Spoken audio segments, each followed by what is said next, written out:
One grainy video vanished 5 years ago. Tonight it airs on every screen, and no one in the arena is safe. The league's newest star isn't here for a trophy. He's here to expose a lie that killed a dream and buried a witness. Hello, everyone. This is Drama Lab. Let the story begin. I still smell the rubber of that last missed free throw. When I think about the night my life cracked in half. It was late February in the gym of St. Gabriel's Prep. The air thick with popcorn steam and the weight of college scouts' eyes. My name, Malcolm Reyes, was supposed to be the one they wrote in bold on their clipboards. Instead, the ball clanged iron, the horn screamed, and the scoreboard froze at 67-68. We lost. I lost. And in the 30 seconds it took the crowd to shuffle out, I went from hero to scapegoat. I remember the silence in the locker room afterward, how it felt like a vacuum sealing us all inside our own skulls. Then Hunter Langford, captain, coach's stepson, heir to 3 generations of Langford money, stood up, slow and theatrical, and kicked over the water cooler. Plastic cracked. Water sluiced across the tile like a warning. "That's why you'll ride the bench forever, Reyes," he said, flinging my towel into the puddle. Some people choke, and some people steal. I didn't understand the second sentence until the next morning, when my locker gaped open and my sneakers were shredded, the laces sliced clean through. A single gold ring, Hunter's state championship keepsake, lay on top like a taunt. By first period, the group chat had exploded.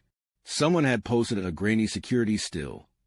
Me, allegedly, crouched at Hunter's locker the night before.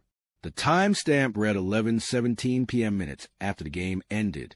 My stomach bottomed out. I'd been in the parking lot, begging my mom to bring painkillers to my ankle. There were witnesses, but the photo was enough. Coach called me into his office and didn't let me sit. "You're off the team, Reyes. Administration wants you gone by end of day." I asked for the real footage. Coach's eyes slid to window, where the Langford family's black Escalade was idling. "Cameras were wiped," he muttered. "Hard drive failed."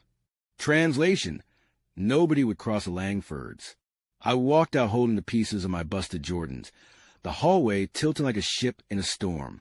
My phone buzzed nonstop, death threats, laughing emojis, a single anonymous text. "Check your email."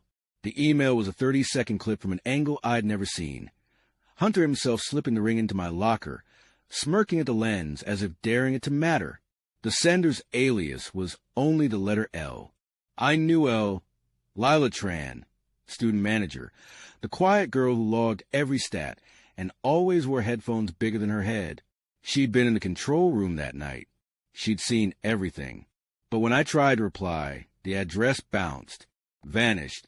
That night, my father's belt split the skin across my shoulder blades. My mother locked herself in the bathroom and cried through the door. By morning, I wasn't enrolled at St. Gabriel's anymore. My transcript said withdrawn, which in prep school language is a scarlet letter. I slept on the couch in my cousin's apartment over a pawn shop, worked oil changes at a garage that smelled of burnt rubber and cheap coffee, and every night I carried a ball to the cracked asphalt under the I-95 overpass. No cheerleaders, no scouts, just streetlights and the echo of dribble against chain link. I played like I was trying to murder gravity. Word spread. The kid who missed a free throw could dunk on you and then step back to bury a 3 in the same breath. A year later, a man in a tailored blazer showed up courtside. His card read Gideon Cross, Pacific Coast League. He offered a tryout in Los Angeles. No scholarship, no promises, just a plane ticket and a chance to bleed on a different floor. I took it. The PCL is where college washouts and overseas journeymen go to reinvent themselves. I slept in a hostel, ate protein bars for dinner, and averaged 28 points in the summer showcase. By fall, I had a roster spot with the San Diego Surge. By spring, I was league MVP. Each time the announcer called my name, I picture Hunter's smirk and the ring glinting inside my locker. 3 seasons later, the NBA draft rolled around. I'd grown 2 inches, added 20 pounds of muscle, and perfected a step back that broke ankles on Vine. Scouts compared me to a young Kobe with a grudge. When the commissioner announced with the 7th pick, the New Orleans Storm select Malcolm Reyes from San Diego State, I didn't smile. I stared straight into the camera and said, "To whoever tried to bury me, watch this." Hunter Langford was in the green room, invited as a courtesy because his father's company sponsor half the league. He'd blown out his knee's senior year and gone undrafted. I watched the color drain from his face when my name was called. His dad put a hand on his shoulder. Hunter shook it off. I tipped my draft cap in his direction, slow and deliberate. Rookie year, I torched the Storm's crosstown rivals for 41 points. Post-game, reporters asked about the chip on my shoulder. I told them it was a whole damn boulder. After that, every arena played security cam static over PA when I walked out, an inside joke I never asked for. Hunter's father tried to flex his donor muscles, whispering to GMs that I was a PR risk.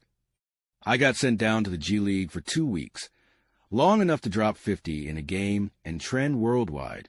Fans chanted "Free Reyes" until the front office had to bring me back.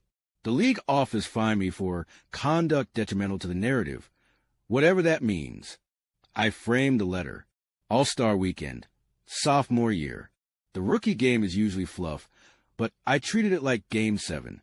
I crossed up the reigning MVP so badly he stumbled into the scorer's table. On the next possession, I dunked over 2 defenders, hung on the rim an extra beat, and stared into front row seats where Hunter now worked as an assistant coach under his father's patronage.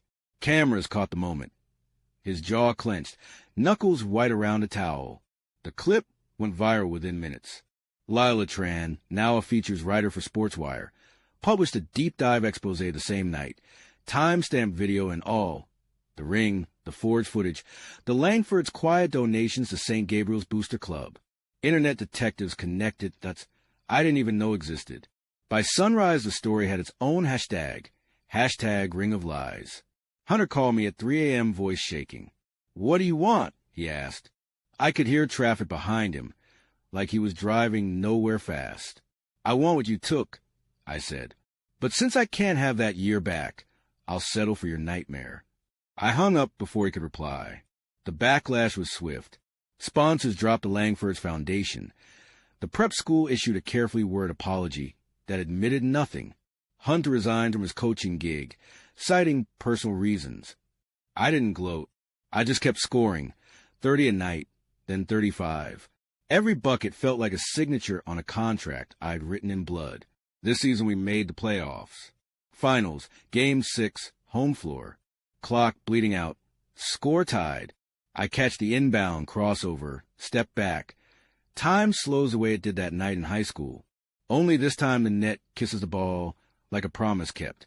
Buzzer. Storm win the championship. Confetti rains like colored snow. I'm lifted on teammates' shoulders, and through the roaring I hear a single voice, Malcolm. Lila stand to the edge of the court. Press badge swinging, eyes bright behind her glasses. She lifts her phone. The screen shows a new message from an encrypted account.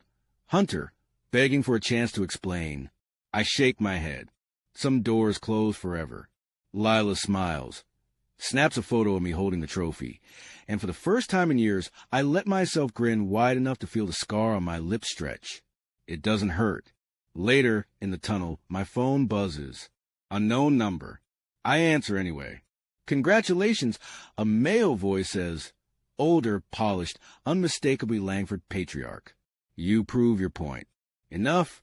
I think of every 3 a.m. pull-up jumper, every motel floor, every sneer I swallow like broken glass. "Almost," I reply. "Tell your son the highlight reel drops tomorrow. Full director's cut." Silence. Then a soft click as he disconnects. I pocket the phone, trophy heavy in my other arm.